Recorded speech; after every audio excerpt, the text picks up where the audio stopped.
What is up, everybody? It is your boy Farai. Thank you once again for tuning into another video, man. Shout out to Notification Squad and shout out everyone at the Discord.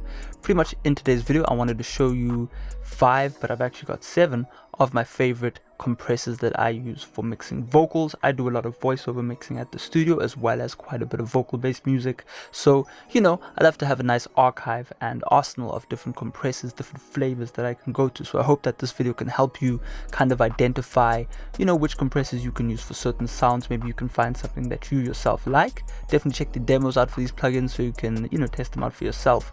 So we have 5, and then we also have a bonus as well at the end as a 7th. So let's get straight into it, man. We've got this nice female vocal right here, nice and smooth. It's well EQ'd, and all it really needs is a bit of compression. As you can see, we got a little bit of peaks here and there, and the vocal could benefit from a little bit of kind of squishing, as we would say. But we'll listen to the vocal dry, and then we'll enable our first compressor and then work our way downwards. So let's get into it. Round and round, here we go again. You always get under my skin. Try to run, but we're stumbling. And with you, I always give in.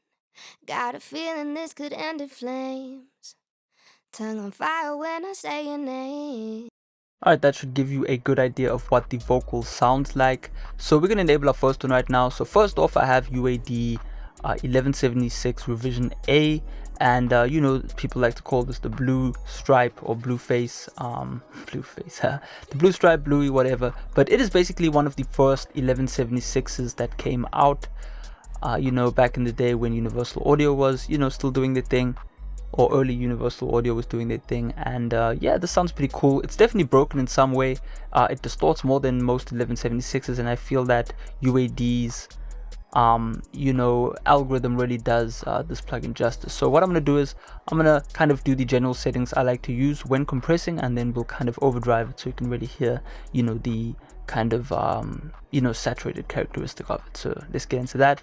Round and round, here we go again. You always get under my skin. Try to run, but we're stumbling. And with you, I always give in. Got a feeling this could end in flames. Tongue on fire when I say your name. So that's generally all I would really do, especially when you are tracking vocals and you've got an 1176 style plugin. I myself have a URI LA4, which I think is absolutely beautiful. It definitely kind of has that added distortion, it kind of has that distortion that it adds to the vocal. Really nice and pleasant.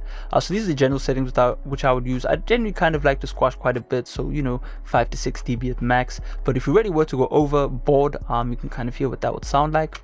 Round and round, here we go again. You always get under my skin. Try to run, but we're stumbling. And with you, I always give in. Got a feeling this could end in flame. So that would be more of a kind of overdrive sound. Definitely nice. This is kind of the CLA style, going 30, 18, around 18. Obviously you just want to make up for the gain because things get quite loud. Attack of 3, which is quite slow, and then a release of 5, which is quite quick. I always forget if 7 is the fastest. Yeah, I think 7 would be the fastest attack. Yeah, you get the idea. But 12 ratio is definitely adding on quite a lot of volume. As you can see, when you switch between these ratios, we get different kind of volumes. So definitely consider that when messing around with the 1176s. One thing we can also do is with the UAD, we can actually hold the shift key in, and then we can enable certain buttons. So we can have different I don't know if this is unique on, okay, we can't actually have 12 and 4, for example, but we can have 8 and 4, or 12 and 8, or 20 and 12, etc. But we can see what that sounds like as well. Round and round, here we go again. You always get under my skin. Try to run, but we're stumbling. And with you, I always give in. Got a feeling this could end in flames. Tongue on fire when I say your name. And I'm scared that my heart will break. Round and round, here we go again. You always get under my skin. Try to run, but we're stumbling. And with you, I always give in. Got a feeling this could end in flames. Tongue on fire when I say your name.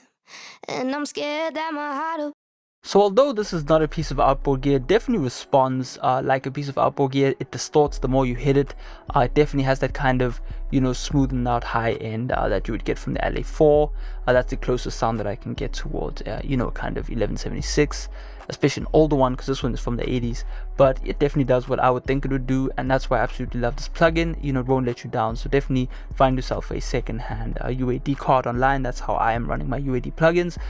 Via PCI slot. It's pretty cool. I think it cost me about $250 or something, and I was able to get a few plugins with it, and you know, I'm good to go. So that's pretty much what we have right there. So next one we would be the GOLD3 comp. Now I can't say off top which Neve compressor this is modeling, but I do know that this is modeling a vintage Neve compressor, and man, this always has lots of flavor on it. So that's pretty much what I like to use it for. I really like to hit around 8 dB of compression, and we really get this nice colorful sound added to our vocals. So I'm gonna enable it, and then we'll do the same thing. Round and round, here we go again. You always get under my skin. Try to run, but we're stumbling. And with you, I always give in. Got a feeling this could end in flames. Tongue on fire when I say your name. And I'm scared that my heart will break. Round and round, here we go again. You always get under my skin. Try to run, but we're stumbling. And with you, I always give in. So as you can see, on some, you know, decent settings, 2:1 ratio, quite a heavy threshold set. You know, we get quite a bit of compression, but we get this nice kind of color added to the vocal. Definitely in the mid-range, you know, that kind of sizzliness of a voice kind of, you know, tucks away a bit, and we get more kind of low end, and it's just really beautiful. If I were to overdrive it, you can see what that would sound like. Round and round, here we go again. You always get under my skin. Try to run, but we're stumbling. And with you, I always give in. Got a feeling this could end in flames. Tongue on fire when I say your name. And I'm scared that my heart will break. So as you can see right there, on some overdrive settings, we really get an you know, really overboard sounding compressor. So you know, I quite like it. I don't really like using the other flavor. This would be the other flavor. Round and round, here we go again. You know, I personally feel that this version, I don't know if it's just the model or just the way the algorithms kind of attack and release works, but to me, this one is spot on, and I quite like it for mixing vocals. As you can see, 20 dB makeup, you know, 20 dB of compression or 24 dB of compression, we really get a nice sound. So you know, Acustica Gold, definitely worth it. I think they're on sale right now, so definitely check it out. But nonetheless, so after that, man, I want to show you the SSL channel strip compressor, not even the bus compressor, just the channel strip compressor. Now I don't know how true this is, but from what I understand, the SSL 4000 compressors were actually DBX compressors, so who knows. But basically they are, I don't know what type of compressors they would be, maybe VCA based, I don't know. But what I know they do is they have automatic makeup gain. So what does that mean? It basically means that as you compress, it automatically makes up for the loss in level. So that's why I like these compressors. Generally I'll use these on a more aggressive vocal sound, but we'll see what this sounds like on this kind of more softer vocal. So I'll enable it.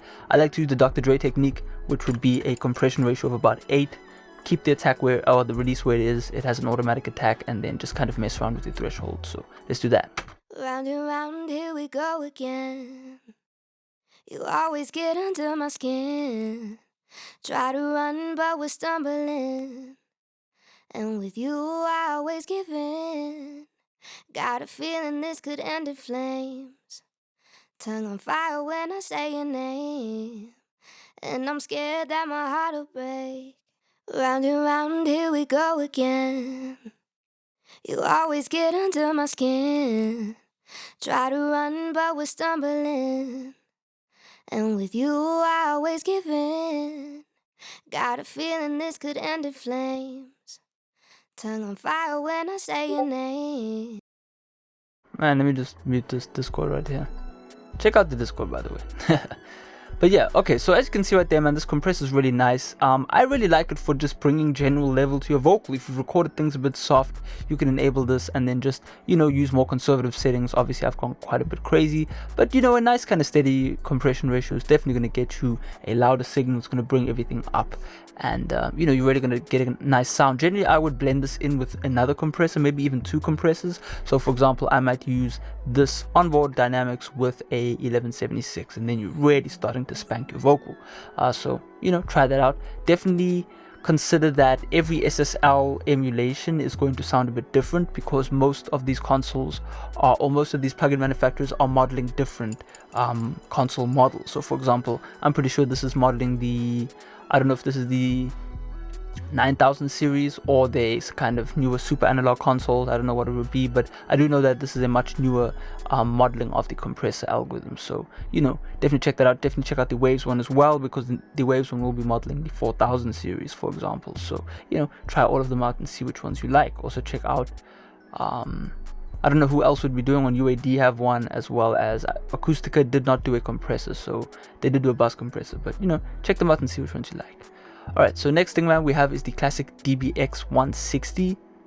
Really cool plugin, and you know, I just like to use this for subtle compression.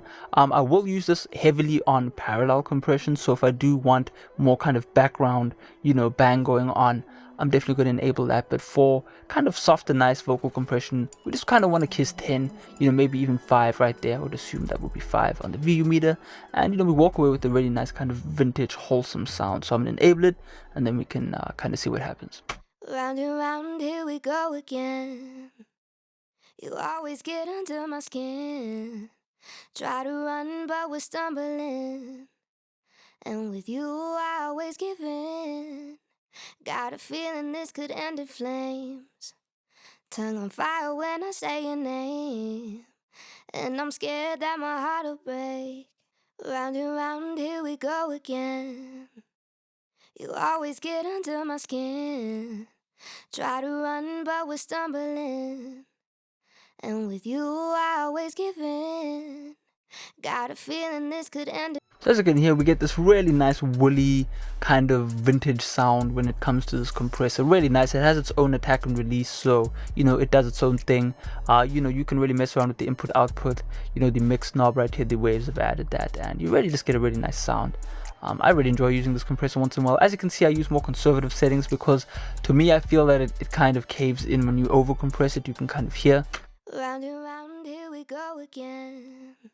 You know, it just sucks up way too much of the high end, and then that doesn't sound too good. But you know, in a more moderate kind of amount, round and round, here we go again. You know, we get this kind of nice low end kind of extension going on. You know, for parallel compression, you could definitely, you know, overdrive it. So let's turn this up to about 10 to infinity maybe. Round and round, here we go again. You always get under my skin. Try to run, but we're stumbling. And with you, I always give in. Got a feeling this could end in flames. Tongue on fire when I say your name. So as you can see in parallel, that does sound quite buttery, if I could use that word. So yeah, DBX160, really nice plugin. Next we have would be the LA2A, but this time made by T-Rex, which is a cool company. I think that they Y2A, which is the LA2A, and then the Black 76, I think it's called, the 1176, sound pretty cool. They sound very unique. The 1176 definitely doesn't sound like an 1176, but it does its own thing. It's kind of newer. It definitely does spank, but it just has its own sound. And especially this Y2A, it also has its own vibe going on. Definitely very warm and definitely sounds like a LA2A. So I'm going to enable it, and I'm going to do the general, you know, LA2A thing where you peak reduce and then turn up the output, and then you get you kind of get this nice warm round sound. So we'll mess around with that. Round and round, here we go again. You always get under my skin. Try to run, but we're stumbling. And with you, I always give in. Got a feeling this could end in flames. Tongue on fire when I say your name. And I'm scared that my heart will break. Round and round, here we go again. You always get under my skin. Try to run, but we're stumbling. And with you, I always give in. Got a feeling this could end in flames. Ooh, so that kind of sounds very glamorous and kind of glistening. I don't know how to explain it, but it just sounds really nice. Definitely nice to use when tracking. If I was to use it in a more kind of conservative setting, you can kind of hear what that would sound like. This is quite overboard. I just really wanted to see what that overdrive would sound like. So let's just see how we can default everything. If I was to track with this, let's just say her recording was happening in real time. This is kind of how I would compress it. Round and round, here we go again. You always get under my skin. Try to run, but we're stumbling. And with you, I always give in. Got a feeling this could end in flames. Tongue on fire when I say your name. And I'm scared that my heart will break. Round and round, here we go again. You know, just something like that to really just help cut off some peaks, add a bit of warmness and roundness to the vocals. Definitely going to get you a better sounding, result. So yeah, that's pretty cool, the Y2A. Next we have, man, is the definitely classic Waves R Comp. How could I forget this? To me, this sounds a lot better than a lot of kind of analog modeled compressors you might find out there in today's world. This has been around for so many years. Everyone kind of has this. Everyone should have this. Definitely, if Waves on sale, pick this up for yourself. But man, this can do so many things. It has so many different flavors on it. I think the opto would be replicating an opto cell style compressor, and then the electro I think would be a more modern day, maybe a VCA style compressor. I don't know, but you can check out the manual for a more in-depth look at it. All I know is that I like to set my ratio to around 1.6 as a starting guide, and then I like to kind of move my attack and release together. And then from there on out, I'll kind of do my thing. So let's turn that on. We'll use the opto and warm I quite like, so we'll try that out. Round and round, here we go again. You always get under my skin. Try to run, but we're stumbling. And with you, I always give in. Got a feeling this could end in flames. Tongue on fire when I say your name. And I'm scared that my heart will break. Round and round, here we go again. You always get under my skin. Try to run, but we're stumbling. And with you, I always give in. Got a feeling this could end in flames. Tongue on fire when I say your name. And I'm scared that my heart will break. Round and round, here we go again. You always get under my skin. Try to run, but we're stumbling. And with you, I always give in. Got a feeling this could end in flames. Tongue on fire when I say your name. But as you can see, there are a million different options, a million different variations. To me, obviously because this is a digital style compressor, I don't really know what it would sound like in comparison to the mix, but generally just a little bit of compression is going to go a long way with the R compressor. You can use it as a peak catcher after a analog compressor. You could use it after a de-esser just to kind of turn everything else down. You could use it for a bit of gain, but overall, man, when you pull that threshold down, you definitely get a bit more warmness once you start compressing. So definitely check it out. I don't really compress that much, but it's definitely a flavorful compressor and a good contender. So yeah, man, the bonus compressor for today will be the UAD Fairchild, which is absolutely amazing. I mean, if you can get your hands on a real Fairchild, you are pretty much the boss of the world, because these are really hard to get your hands on, especially in the original one. And I mean, I don't know how many tubes there are in these, but since UAD have it up for sale, I definitely bought one when it was on sale, and it's really cool. I like to compress around today. I don't know what that value would be, since UAD don't really make big interfaces on their plugins, but generally today I actually use it on my voiceover. It's really nice. It just has this 3D wholesomeness going on. So let's check it out and see what happens. Round and round, here we go again. You always get under my skin. Try to run, but we're stumbling. And with you, I always give in. Got a feeling this could end in flames. Tongue on fire when I say your name. And I'm scared that my heart will break. Round and round, here we go again. You always get under my skin. Try to run, but we're stumbling. And with you, I always give in. Got a feeling this could end in flames. Tongue on fire when I say your name. And I'm scared that my heart will break. Round and round, here we go again. You always get under my skin. Try to run, but we're stumbling. So as you can hear right there, we get this really nice kind of low end lift. We get rid of that kind of harshness in the vocal, and we end up with a really nice analog tube sounding vocal. So UAD, really did well with this plugin. But yeah, that's pretty much all the compressors I can show you that I have in my arsenal. I definitely have some others that I'm making use of. I just got the UAD Avalon 737. I'm really enjoying the compressor on that. What else would I be using here out of there? I would definitely be using the Revision E1176. There are a few others that I definitely like, the Eventide Omnipressor, my bad, Omnisphere. And sometimes I use the Acustica Sand 3, which I think is the SSL bus compressor, and it's really cool. But nonetheless, man, compressor's a compressor, just different flavors that can get you different sounds. So if you enjoyed the video, smash that like button. Feel free to post below what your favorite VST compressor is, or hardware compressor at that, and I'll check it out. Thank you for tuning in. Peace out.